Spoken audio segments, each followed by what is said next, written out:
Welcome to Maithili's kitchen. இன்றைக்கி pineapple kesari எப்படி பண்ணுறதுன்னு பார்க்கலாம் வாங்க. பைனாப்பிள் கேசரி பண்ணலாம், எப்படி பண்ணுறதுன்னு பார்க்கலாம் வாங்க. குட்டி குட்டியாக பைனாப்பிள் நறுக்கி வச்சுருக்கேன் பாருங்க. 1 கப்பு ரவா வச்சுருக்கேன், 2 கப்பு ஜீனி வச்சுருக்கேன், நெய் வச்சுருக்கேன், 10 முந்திரி பருப்பு ஒடிச்சு வச்சுருக்கேன், 1/2 ஸ்பூன் ஏலக்காய் பொடி இருக்குது. இப்போ எப்படி பண்ணுறதுன்னு பார்க்கலாம். நெய் ஊற்றுறேன் பாருங்க. நல்லா 3 ஸ்பூன் தாராளமாக ஊற்றிக்கலாம். இப்போ இந்த முந்திரி பருப்பை போடுறேன். பொரியிட்டோம் முந்திரி பருப்பு. நான் ரவாவை முதலையே வறுத்து வச்சுட்டேன். முதல்லையே முந்திரி பருப்பை பொரிச்சது எடுத்துக்கிறேன்.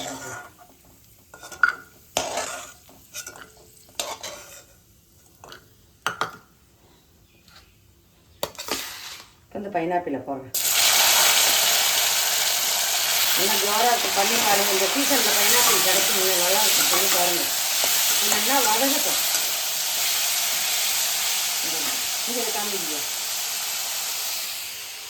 இந்த இடத்துல ஜலம் போட்டிருக்கேன். நல்லா 3 கப்பு தாராளமாக வச்சுருக்கேன். இப்போ நம்ம ஊற்றுறப்ப பார்க்கலாம். வெந்நீர் போட்டிருக்கேன், சூடு இறங்கி.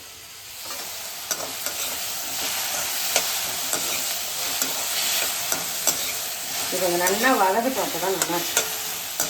நெய்யிலே வதக்கிடும் உங்களுக்கு, நல்லா ஜோராக இருக்கும். இப்போ பாருங்கள், நல்லா முக்கால் வதக்கி எடுத்து இப்போ நம்ம ரவா போடலாம். நல்லா ரவாவை பரட்டிக்கலாம். ஏற்கனவே வறுத்துருக்கேன், இருந்தாலும் பரட்டிக்கிட்டா நல்லா இருக்கும். அதுக்கு இதெல்லாம் நல்லா கொதிக்கிடுது. இங்கே பாருங்க, நான் ஊற்றுறேன்.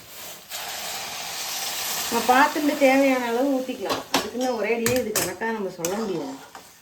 4 கப்பாக வச்சுட்டேன்னா அப்புறம் பார்த்துட்டு வேணும்.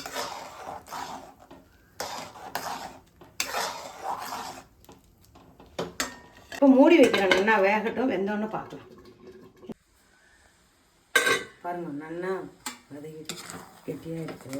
நீர் நிறைய ஊற்றினேன். ஜீனி போடுறேன். நான் 2 கப்பு போடுறேன். உங்களுக்கு எவ்வளோ தேவையோ போட்டுக்கோங்க. 1.5 வேணாலும் போட்டுக்கோங்க. எங்கள் அதில் திருப்பு வேணாதனால நான் 2 போட்டுப்பேன்.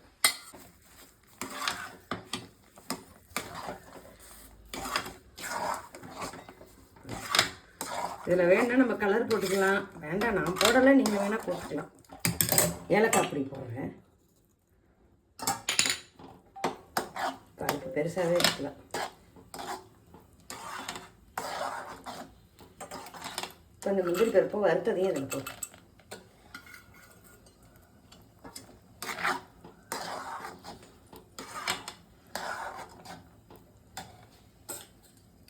நெய்யை ஊற்றி எல்லா நெய்யும் ஊற்றிட்டு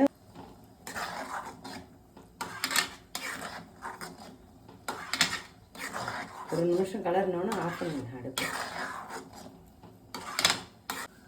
பைனாப்பிள் கேசரி ரெடி. இப்போ மூடி வச்சிடலாம். ஒரு நிமிஷம் கழித்து நம்ம பார்க்கலாம். ஆஃப் பண்ணிடுறேன் அடுப்பை, மூடி வச்சிடலாம். ஒரு நிமிஷம் கழித்து பார்க்கலாம்.